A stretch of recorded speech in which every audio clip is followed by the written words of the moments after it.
নমস্কার বন্ধুরা, প্রিয়া রান্নাবান্নায় তোমাদের সবাইকে স্বাগত জানাই। চলে এলাম বাঙালির অত্যন্ত পছন্দের বেগুন পোড়া বা বেগুন ভর্তা রেসিপি নিয়ে। বেগুন ভর্তা না খেলে শীতকালটাই যেন কেমন অসম্পূর্ণ থেকে যায়। বেগুন ভর্তা খেতে পছন্দ করে না এমন বাঙালি প্রায় নেই বললেই চলে। শীতের দুপুরে হোক কিংবা রাতে গরম গরম বেগুন ভর্তা খেতে কিন্তু বেশ ভালো লাগে।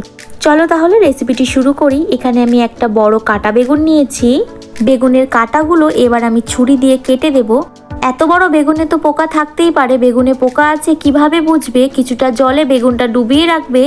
যদি বাবলসের মতো ওঠে তাহলে বুঝবে বেগুনে পোকা আছে। বেগুনের গায়ে একটু চিড়ে চিড়ে দেব, তাহলে বেগুনটা ভালো মতো সেদ্ধ হবে।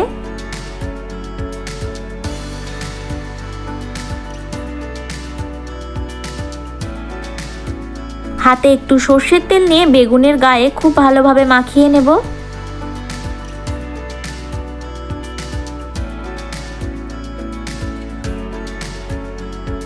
একটা টমেটো নিয়েছি, টমেটোর গায়েও আমি তেল মাখিয়ে নেব।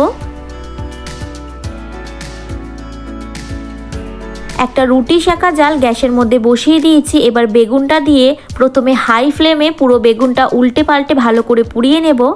তারপর গ্যাসের ফ্লেমটা মিডিয়ামে করে দিয়ে বেগুনটা পোড়াবো। বেগুনটা পোড়াতে বেশ কিছুটা সময় লাগবে, যেহেতু বেগুনটা অনেকটাই বড়। গ্যাসের ফ্লেমটা কিন্তু মিডিয়ামে রেখে বেগুনটা উল্টে পাল্টে চারিপাশ থেকে পুড়িয়ে নেব, তাহলে বেগুনটা ভালো মতো সেদ্ধ হবে। বারবার করে উল্টে পাল্টে দিতে হবে।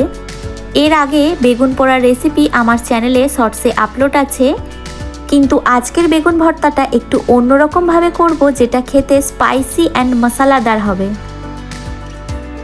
বেগুনটা আমার মোটামুটি পোড়ানো হয়ে গেছে। এবার টমেটোটা পাশে দিয়ে পুড়িয়ে নেব। টমেটোর একটা সাইড হয়ে গেছে, অপর সাইডটা উল্টে দিচ্ছি। যেহেতু বেগুনটা অনেকটাই বড় তাই টমেটোটা পোড়াতে অসুবিধা হচ্ছে। এখন টমেটোটা তুলে রাখছি, পরে পুড়িয়ে নেব। বেগুনটা পোড়ানো হয়ে গেছে, বেগুনটা ভালো মতো সেদ্ধ হয়ে গেছে। এবার নামিয়ে নেব। এই বেগুনটা পোড়াতে কিন্তু সময় লেগেছে 15 মিনিট। একটা ছান্তা নিয়েছি, ছান্তাটার মধ্যে এবার টমেটো, 4 কোয়া রসুন আর একটা কাঁচা লঙ্কা পুড়িয়ে নেব। গ্যাসের ফ্লেমটা মিডিয়ামে রেখেই পোড়াতে হবে, হাই ফ্লেমে দিলে আবার বেশি পুড়ে যাবে। ঘুরিয়ে ঘুরিয়ে উল্টে পাল্টে পুড়িয়ে নেব। এইগুলো পোড়াতে কিন্তু বেশি সময় লাগবে না, মিনিট 2 সময় নিয়ে পুড়িয়ে নিলেই হবে। দেখো আমার কিন্তু পোড়ানো হয়ে গেছে, নামিয়ে নেব। এইদিকে বেগুনটাও ঠান্ডা হয়ে গেছে, এবার বেগুনটার খোসা ছাড়িয়ে নেব। তোমরা এই বেগুন ভর্তাটা বেগুনটা সেদ্ধ করেও করতে পারো, কিন্তু এইভাবে পুড়িয়ে করলে স্বাদটা অনেক ভালো আসে আর একটা স্মোকি ফ্লেভার আসে, যেটা কিন্তু দারুণ লাগে।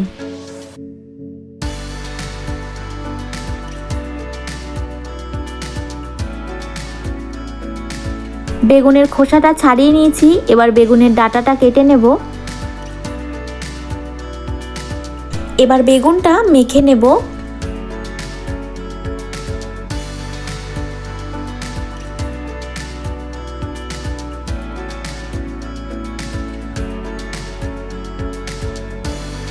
বেগুন মাখা হয়ে গেছে, বেগুনের মধ্যে দিয়ে দেব পোড়ানো লঙ্কা আর রসুন। এবার পোড়ানো টমেটোটার খোসা ছাড়িয়ে নেব।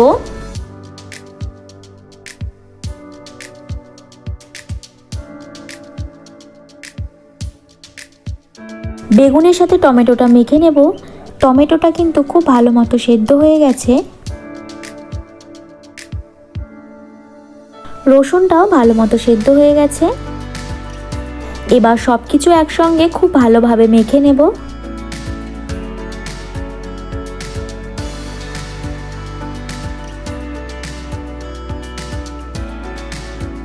গ্যাসে কড়াই বসিয়ে দিয়ে দিচ্ছি সর্ষের তেল। তেলটা ভালো করে গরম করে নেব। তেলটা গরম হয়ে গেছে, দিয়ে দিচ্ছি পেঁয়াজ কুচি। এখানে একটা বড় সাইজের পেঁয়াজ ব্যবহার করেছি। পেঁয়াজটা বেশ লাল লাল করে ভেজে নেব।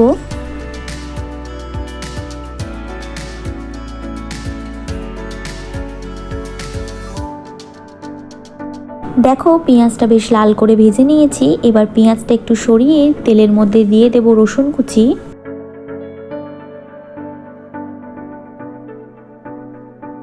রসুনটা মিনিট খানেক সময় ধরে ভেজে নেব। রসুনটা এইভাবে তেলে ভাজলে রসুনের একটা স্ট্রং ফ্লেভার আসে।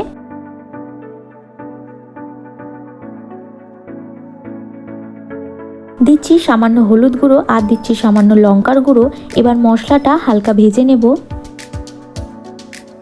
মশলাটা মিনিট 2 সময় ধরে ভেজে নিয়েছি। এবার দিয়ে দেব বেগুন মাখাটা। মশলার সাথে বেগুনটা খুব ভালোভাবে মিশিয়ে নেব।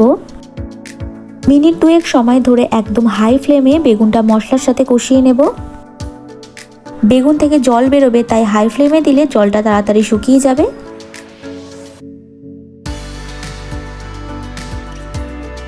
জলটা শুকিয়ে এসে দিয়ে দেবো পরিমাণ মতো লবণ। এবার মিনিট 3 সময় ধরে মিডিয়াম ফ্লেমে ভর্তাটা রান্না করে নেব। 3 মিনিট পর দেখো ভর্তাটা কিন্তু আমার হয়ে এসছে। এবার আমি দিয়ে দেব এর মধ্যে একদম সামান্য পরিমাণ চিনি, স্বাদটা ব্যালেন্সের জন্য চিনিটা দিলাম। ভর্তাটা আরও মশলাদার বানানোর জন্য দিয়ে দিচ্ছি সামান্য ম্যাগির মশলা আর দিচ্ছি ধনেপাতা কুচি। এবার সব কিছু একসঙ্গে খুব ভালোভাবে মিশিয়ে নিলেই তৈরি মশলাদার বেগুন ভর্তা। রেসিপিটি কেমন লাগলো কমেন্টে জানিও, আর ভালো লাগলে একটা লাইক করে দিও আর তোমাদের বন্ধুদের সঙ্গে শেয়ার করে দিও। আর এরকমই নিত্য নতুন রেসিপির আপডেট পেতে আমার চ্যানেলটা সাবস্ক্রাইব করার অনুরোধ রইল। পাশে থাকা বেল আইকনটা অবশ্যই ক্লিক করে দিও। সবাই ভালো থেকো, সুস্থ থেকো।